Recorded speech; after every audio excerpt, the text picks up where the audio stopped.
Bonsoir. On arrive à la fin de l'année avec cette fameuse période des top 10 des films de l'année, ou des pires films de l'année, et encore une nouveauté cette année, le top des films de la décennie. Mais vous me connaissez, vous savez que j'aime bien être unique par rapport aux autres. Je suis rebelle, t'as vu? J'ai envie cette année de mettre en avant des films en particulier, pas forcément ceux que je préfère, mais des films qui, à mon sens, n'ont pas vraiment eu le succès escompté, et qui ont fait des fours en fait. C'est pour ça que vous verrez pas des Parasites, des Toy Story 4, ou encore des... En gros, je parlerai des films qui ont fait moins de 500 000 spectateurs en France, des films de tous les genres et pays possibles. Bon d'accord, on n'est pas vraiment en mode Unknown Movies, mais quand même. Je vais éviter de trop vous en dire par rapport à l'histoire, je vais juste vous partager ce que j'ai ressenti, et surtout pour vous garder un minimum de surprise. Et en parlant de ça, je vais vous parler d'un de mes gros coups de cœur. Pourquoi vous faites ça? Vous voulez pas voir la vérité en face.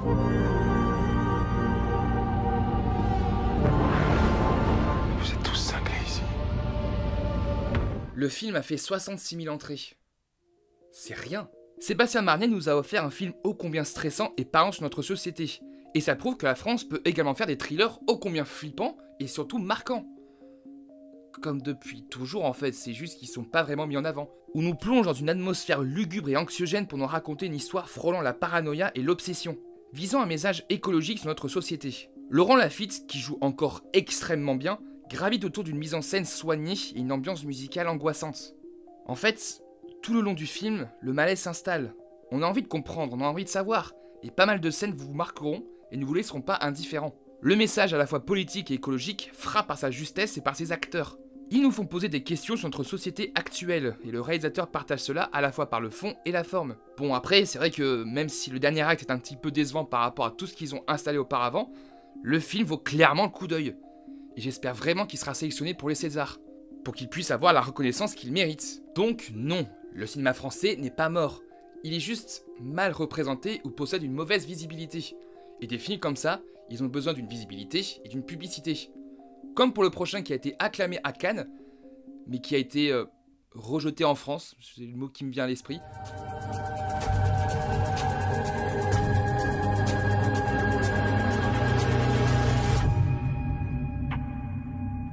20 000 spectateurs, en France en tout cas. Et pourtant, je n'ai jamais vu un film pareil. Et dans un sens, je peux comprendre aussi que le film n'a pas rencontré son public. Parce qu'à mon sens, il fonctionne comme une peinture, une œuvre d'art à part entière. Parce qu'il n'y a pas de scénario à proprement parler, c'est loin de nos standards habituels, et vous risquez comme moi d'être totalement déboussolé par ce qu'on nous montre. Le réalisateur nous invite dans un voyage, dans les rêves et les souvenirs d'un personnage qui recherche la femme qu'il aime.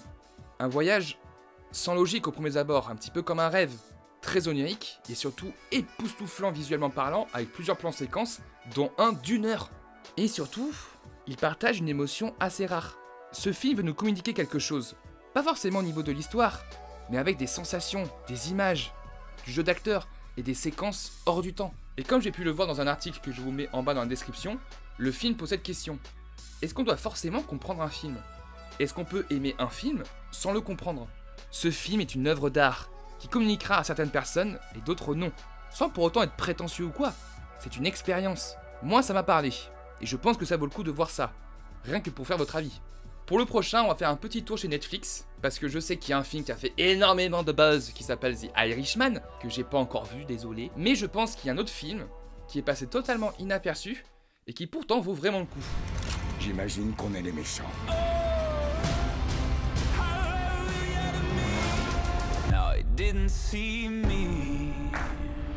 Cette incursion historique avec la traque du couple Bonnie and Clyde est des plus élégantes et réussies. Le film met en avant les rivalités des forces de l'ordre et surtout la popularité morbide de ce couple. Ça me fait penser d'ailleurs à un autre film.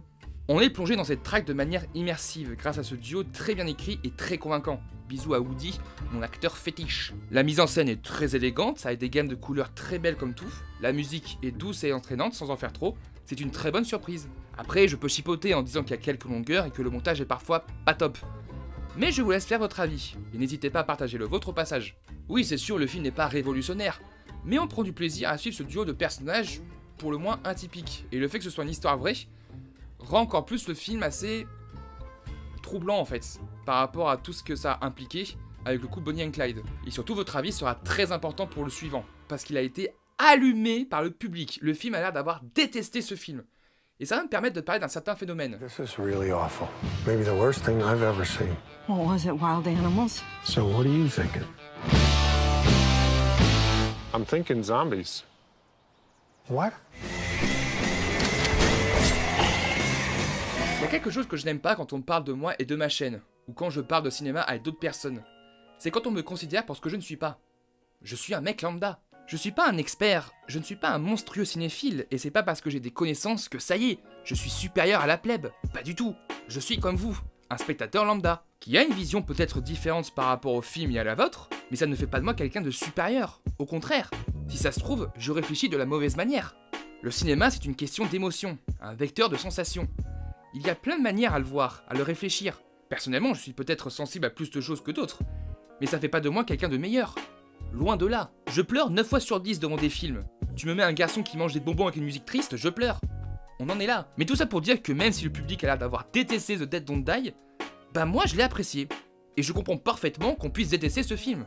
Et encore une fois, c'est pas parce que j'ai aimé que ça y est, j'ai compris le film où je suis meilleur que vous. Le film est totalement absurde sur tous les plans.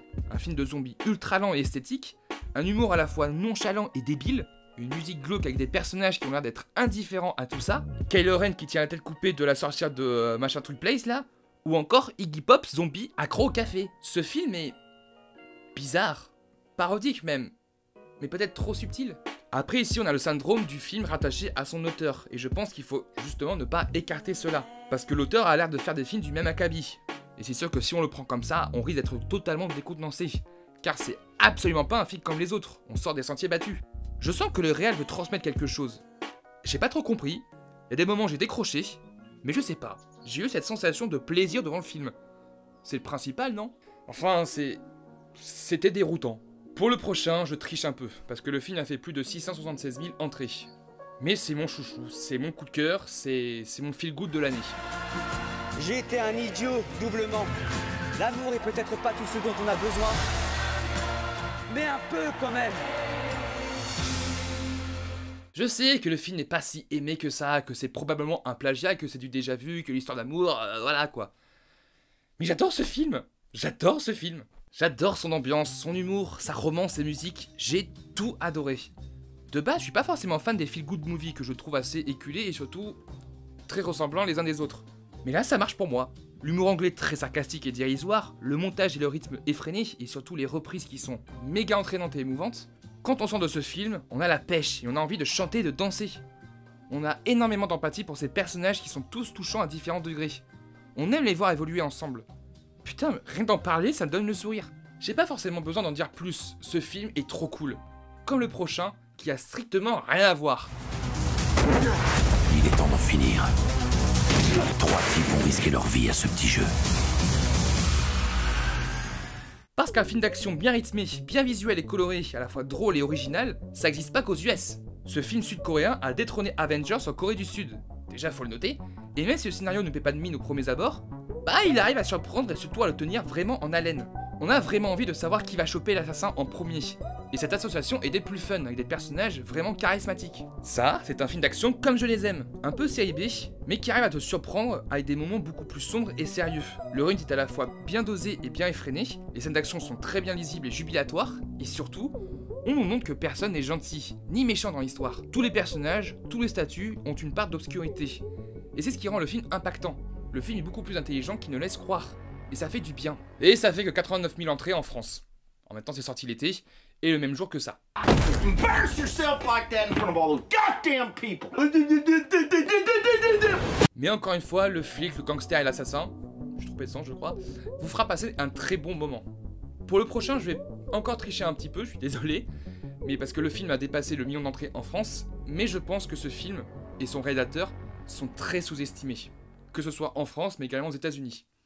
Le film est réalisé par James Gray, c'est Ad Astra. We have to hold out the possibility that your father may be hiding from us.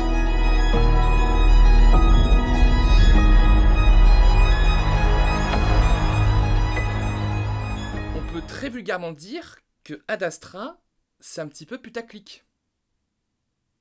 Putain, c'est horrible de dire ça. Je suis pas forcément unanime sur le film, parce qu'il y a des choses qui sont assez déroutantes. Mais justement, Ça nous prend à revers, ça nous surprend. Et c'est ça qu'il faut aujourd'hui. Le film est anti-spectaculaire. Il cherche pas à nous impressionner, mais à nous transmettre la solitude du personnage. C'est un film envoûtant, déprimant, surtout pour son message final. Visuellement, c'est somptueux, la musique, n'en parlons pas. Oui, il y a des choses à redire sur le film, mais James Gray propose une expérience nouvelle, pour apporter un vent de fraîcheur dans les films spatiaux. J'avais adoré The Lost City of Z, j'en parlerai d'ailleurs dans une ode prochainement. Et je pense que James Gray est un des réalisateurs marquants de cette décennie, et qu'il faut lui laisser une seconde chance. Ad Astra est loin d'être un film spatial ennuyeux, c'est une profonde psychanalyse d'un personnage seul, englobé dans l'immensité de l'espace. Ad Astra apporte une réelle vision d'auteur et de la nouveauté, un peu comme le prochain, Proxima. C'est demain soir que tu pars. Maman, tu me manques.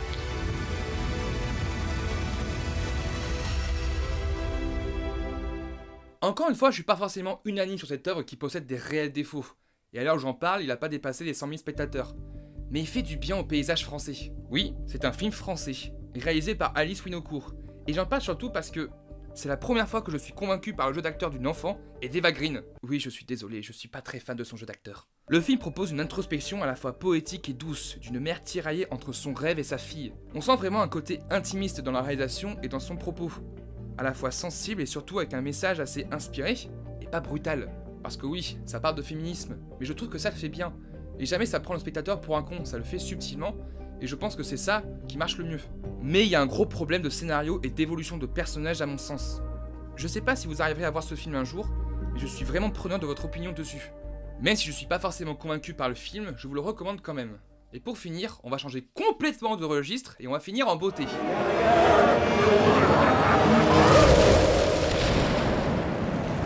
How long have we been on this rock? 5 weeks? 2 days? Help me to recollect.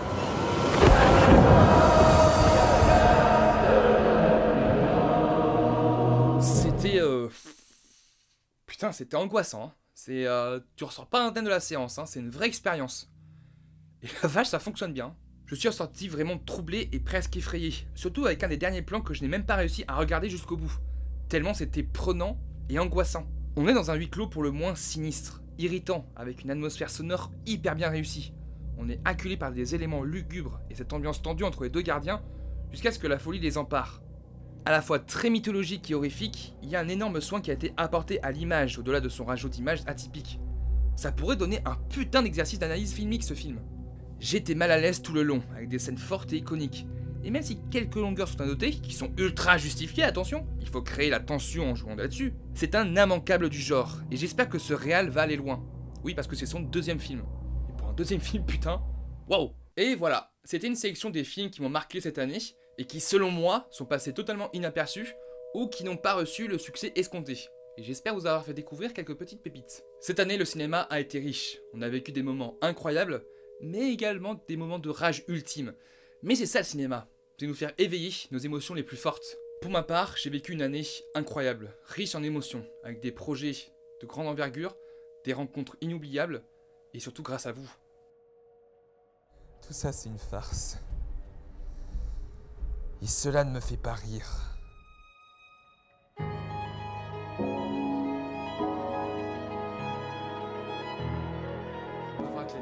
Les Marcel. J'adore les Marcel. Les Marcel. Le Marcel Cinematic Universe.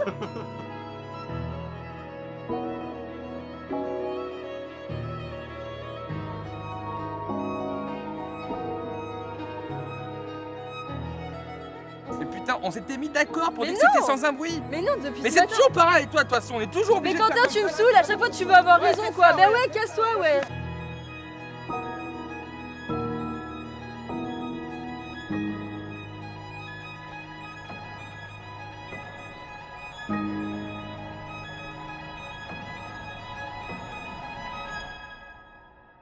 Je sais pas ce que ça va donner l'année prochaine, je sais pas ce qui m'attend. Mais en tout cas, je compte rien lâcher. Je prépare de très belles choses. Merci à tous ceux qui sont arrivés cette année et ceux qui me soutiennent depuis le début. J'espère que cette vidéo vous aura plu. N'hésitez pas à la partager et aussi à partager votre avis dans les commentaires. Et je vous souhaite à tous une très belle année 2020. Et que le cinéma continue à nous émerveiller. Ciao.